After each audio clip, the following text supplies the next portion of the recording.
Hello everybody, welcome to our channel. இன்றைக்கி நான் செய்ய போகிறது ரெட் அவல் வெஜிடபிள் உப்மா. வாங்க எப்படி செய்யறதுன்னு பார்க்கலாம். என்னுடைய ஸ்டைலில் ஒரு பேன் வச்சுருக்கேன். அதில் 2 மேசைக்கரண்டி அளவு எண்ணெய் விட்டுருக்கேன். அதில் வந்து கொஞ்சம் சிறிதளவு கடுகு பொரிஞ்சதும் உளுத்தம்பருப்பு, கடலைப்பருப்பு,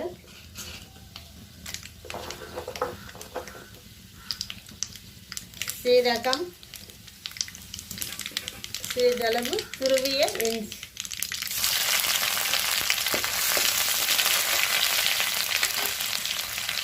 கருவேப்பிலை,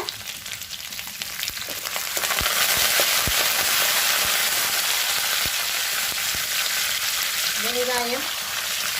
நான் 2 சைஸ் பெரிய வெங்காயம் கட் பண்ணி வச்சுருக்கேன். உங்களுக்கு எவ்வளோ வெங்காயம் வேணாலும் ஆட் பண்ணிக்கலாம். உப்புமா நல்லா டெலிஷியஸாக இருக்கும்.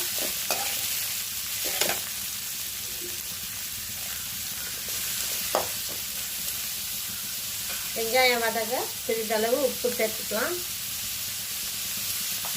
அதுக்கப்புறமா நம்ம பாக்கி மீதி உப்பை சேர்த்துக்கலாம். பச்சை மிளகாய் 2 பெரிய பச்சை மிளகாய் நறுக்கி வச்சுருக்கேன். அதுதான் காரம், இஞ்சி பூண்டு காரம் உள்ளது.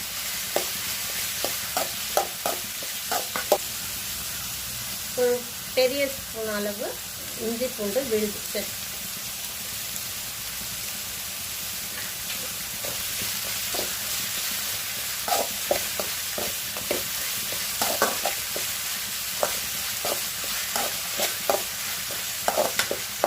நம்ம ரெட் அவல் வந்து பிள்ளையார் சக்தி, கிருஷ்ண ஜெயந்தி எல்லாத்துக்கும் வைப்போம். அதெல்லாம் சில டைம் யூஸ் பண்ணாதே வைப்போம்.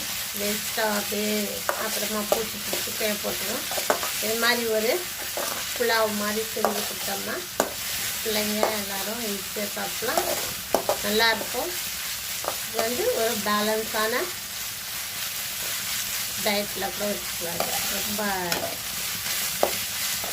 பேலன்ஸ் ஃபுட்டெல்லாம் வருது.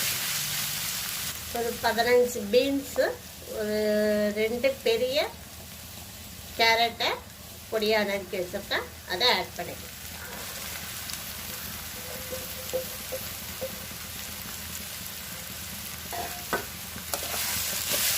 ரொம்ப டேஸ்டாக இருக்கும். இது வந்து நான் சிவப்பு அளவு அவலில் ரெட் கலர் அவலில் செய்யறதுனால இது வந்து ரொம்ப உடம்புக்கு ஹெல்த்தியான. ஆல்ரெடி கொஞ்சம் உப்பு போட்டுருக்கோம். மறுபடியும் கொஞ்சம் போட்டு காய்க்கு சேர்த்து பண்ணியாச்சு. எவ்வளோ உப்பு தேவையோ இந்த காய்க்கு தேவையான அளவு. உப்பு காரம் எப்போவுமே உங்களுடைய அளவுக்கு ஏற்ற மாதிரி போட்டுங்க. நல்ல கலர்லாம் உப்பு எல்லாம் பக்கமாக காய் வேகட்டும். மூடி போட்டு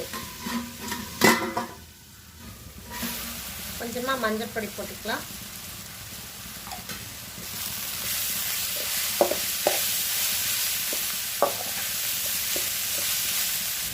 இதில் சேர்க்கறதுக்கு நான் 2 டம்ளர் அதாவது 2 கப் அளவு அவலை எடுத்து நல்லா வாஷ் பண்ணிவிட்டு ஒரு 25 to 30 மினிட்ஸ் ஊற வச்சுருக்கேன். என்னுடைய அவல் வந்து ரொம்ப கெட்டியாக இருந்தது, அதனால் பார்த்து 25 நிமிஷத்துக்கு மேலே ஆச்சு. நீங்கள் வந்து உங்கள் அவல் ஊறும்போது பார்த்துக்கோங்க, இவ்வளோ ஊறிடுச்சு போதும் அப்படின்னு நினைக்கும்போது தண்ணியை வடித்து ரெடியாக வச்சுக்கணும். இப்போ நான் தண்ணியை வடித்து 25லேருந்து 30 நிமிஷமே ஆகிடுது. எனக்கு அவலில் நல்லா சாஃப்ட் ஆகிடுது. தண்ணியெலாம் ட்ரைன் பண்ணி ரெடியாக வச்சுருக்கேன். இப்போ நம்ம காய் வெந்ததும் அதில் ஆட் பண்ணிட வேண்டியது தான். காய் வெந்துட்டு பார்த்துக்கலாம். இந்த காய் வெந்துடுச்சு. உப்பு வந்து ரொம்ப கரெக்டாக இருக்குது. இப்போ அவளுக்கும் வேணும் அப்படின்றதுனால நீங்கள் ஊற வைக்கும் போதே கொஞ்சம் போடுங்க தண்ணியில். ஆனாலும் அது பத்தலை எனக்கு.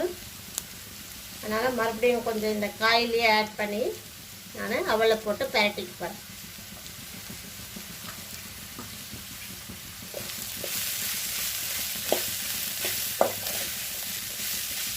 சரியாயிடுச்சு. நம்மளுடைய அவலை இதில் போட்டுக்கலாம். கட்ட வேண்டியது தான். நல்லா கலரி விட்டுற வேண்டியதுதான்.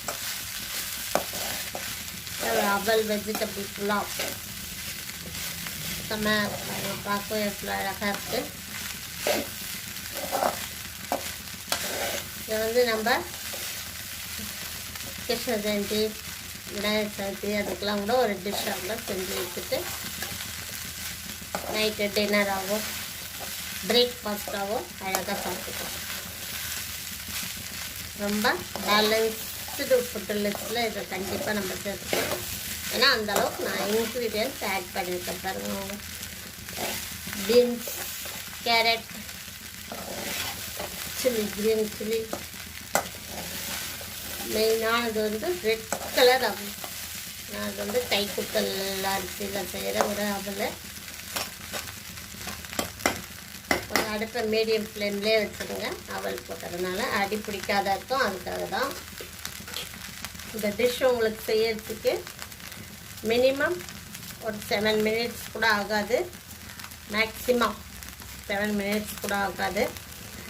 அவல் மட்டும் கொஞ்சம் முதல்லையே நம்ம ஊற வச்சு எடுத்து வச்சுக்கணும். அவ்வளோதான், அதுதான் ஒரு வேலை. மற்றபடி எல்லாமே ரொம்ப குயிக்காக முடிச்சிடும். நம்மளுக்கு அடிக்கடிக்கு நம்ம செஞ்சு சாப்பிடலாம். வேலைக்கு போகிறவங்களாம் மார்னிங் பிரேக்ஃபாஸ்ட்டாக இதை செஞ்சுக்கலாம். அவ்வளோதான். நம்ம ரெட் அவல் vegetable upma, vegetable pulao ready ஆகிடுச்சு.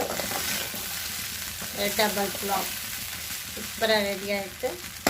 ஃபைனலாக நம்ம வந்து ஒரு கைப்பிடி அளவு கோரியாண்டர் லீவ்ஸ் போட்டு இறக்கிட வேண்டியது தான்.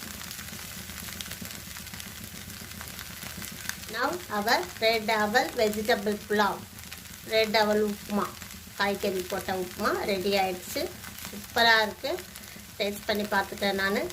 நீங்களும் செஞ்சு சாப்பிட்டு பார்த்துடுங்க. ரொம்ப நல்லாயிருக்கும்.